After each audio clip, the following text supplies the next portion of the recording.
Thanks, Bob. Hey, good morning. How are y'all doing? I thought I would start out by telling you a little story of a conversation that I had with a buddy of mine who runs a business in North Mississippi. He's an MEC member. I was talking to him, this was about 2 weeks ago, and I asked him the question that I like to ask business owners in Mississippi, which is, what is the biggest challenge that you're facing? And he named off some stuff that probably would not surprise any of you. He said, I have trouble finding enough good people to do good work, show up on time. Everything's expensive right now. Insurance is up. Cost of raw materials is up. Everything is up right now. But he said something interesting once he finished kind of naming off a few of his worries. He said to me, but Shad, the answer is that I'm going to keep doing my job even when it's hard, because that is how we achieve the best results in my business. I'm going to keep doing my job even when it's hard, because that is how we achieve the best results in my business. And I thought about that when I was going home, driving home that day. You have to do that every single day in the private sector. If you don't do that, if you don't do your job even when it's hard, you're going to go bankrupt. If you've got that employee that is not meeting your standard and you don't have that tough conversation with them, eventually you're going to go bankrupt. You have to do that every single day. I'm not so sure that government works that way, doing our jobs every single day, even when it's hard. But if we did, we would be getting the best possible results for you, and that's what we ought to be doing. So I'll give you an example from this week. On Monday, we released a big audit, and it was the largest audit looking for waste in state government that has been issued from the auditor's office since about the mid-90s, we think. We looked at 13 different state agencies, and we identified about $335 million worth of just fat, waste, inefficient spending that needs to be cut out. We found state agencies spending about $5,700, $5,800 per TV screen that they were buying. And of course, they could have gone to the website for the company, or they could have gone onto a federal exchange where the federal government already pre-negotiates the cost of those TVs, the same TVs, and gotten them for a couple $1,000s. We found state agencies, these 13 state agencies, spending about $25 million a year on cars and travel and fuel. So we decided, all right, let's look at similar state agencies in Louisiana, in Arkansas, in Iowa. We looked at other states that had a similar number of people as Mississippi, and other states that were rural, so their state employees have to travel a good bit. And what we found is that they spend millions of dollars less than we do on travel.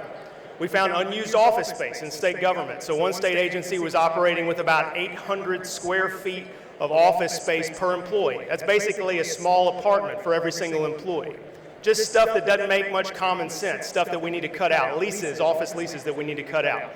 We found that Mississippi still spends a higher percentage of our K-12 education budget on administration than every other state in the South.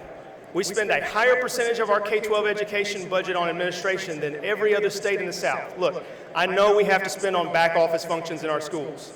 I know we have to pay administrators. But why are we worse than everyone else? Why are we worse than everyone else?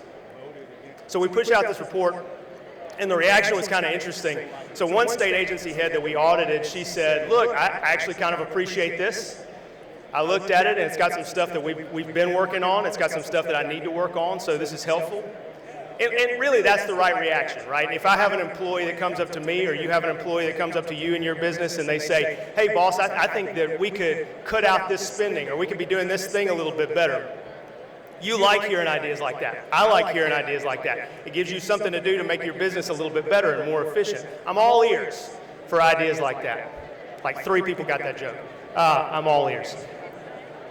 This is what we ought to be looking at, though. We ought to be looking at these kinds of solutions every single day. There were a couple of state agency heads who got their feelings a little bit hurt about the audit, and look, that's okay.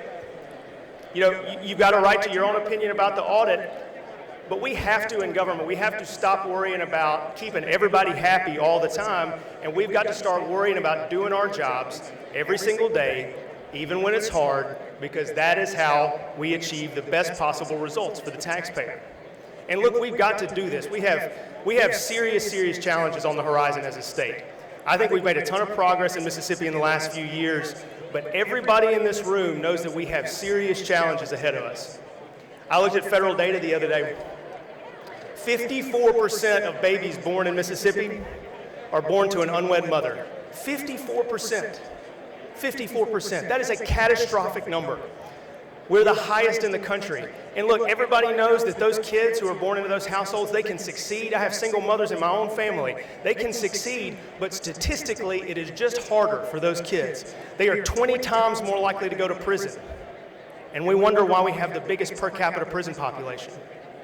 They are 9 times less likely to finish high school. They are 5 times more likely to end up in poverty. And we wonder why we still have the worst poverty rate in the country. We have serious challenges on the horizon that we have to meet. And there's stuff we can do.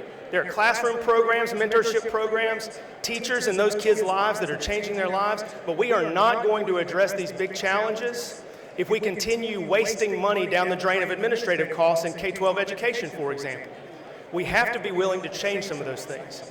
Now, my office has proposed some recommended legislative language that would fix some of this stuff. For example, we could do what Texas is talking about doing right now. We could say that 50% of every new education dollar has to go to teachers' salaries. So we proposed language like that past couple of years. For whatever reason, we propose the language, and typically it falls on deaf ears, particularly in the state Senate. But I still hold out hope that we can make these changes. I still hold out hope that we can get serious about this. For my friends in the state Senate, look, you don't have to worry about making every education advocate happy. You don't have to worry if a couple of administrators get angry. All we have to worry about doing is doing our jobs, even when it's hard, and that's how we get the best results. It's going to take some courage. We're going to have to change a few things. What is Einstein's definition of insanity? It's doing the same thing over and over and over again and expecting a different result. We have to have the courage to do things a little bit differently on a few fronts. But if we do that, I think we're going to achieve really powerful results for the state of Mississippi. We have an obligation to do that. Every morning when I wake up, I look at my 5-year-old, my 3-year-old, and my 1-year-old, and I ask myself, God has given me this position, and you have given me this position. What am I going to do today to make Mississippi better for them? What am I going to do today for my kids to make Mississippi better for them? The answer for me is pretty simple. I'm going to wake up, I'm going to do my job, even when it's hard, and that's how we're going to get the best results. And I believe that if we do that in the state of Mississippi, if we have government agents who are doing that, we have an incredible amount of potential. We ought to be incredibly proud to be Mississippians. We're the most generous people in the country. We have some of the best companies in the country. We're the state of Elvis and B.B. King. We have an incredible history, and we have an incredible future too, but we've got to have government that works well for you. God bless you. It's good to be here today. God bless Mississippi.